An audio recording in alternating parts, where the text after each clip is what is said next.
better half, my other half. Who wants to be half of anything? Wouldn't we much like to be whole? Wouldn't we like to be two whole people instead of two halves of people? It's so frightening to be a half of another person. That's what we call codependency. It's a relationship where neither of the two people feel completely owners of their own lives. They do not feel that they can rely on themselves, so they rely on the other.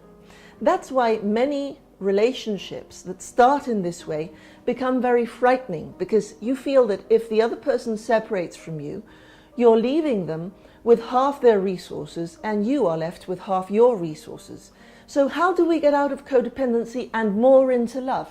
Because the proportion of love and codependency is inverse. The more love there is, the less dependency, the more you want to be with the other person just because you like it. How do we get into true love and not codependency? We have to bet on loving ourselves first.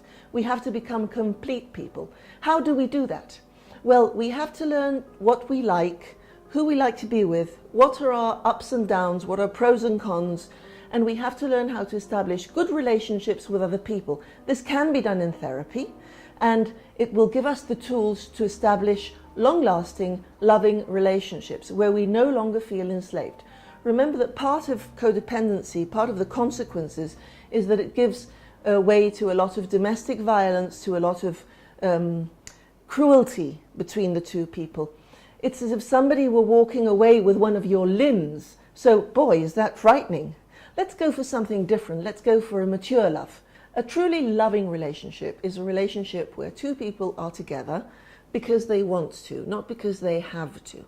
So if we work well on ourselves, we bet on ourselves, we love ourselves, which is not selfishness. It is self-love. It's having something complete and wonderful to offer to somebody else, to share with somebody else. Then we can have absolutely wonderful, mature, true love. This is our best bet.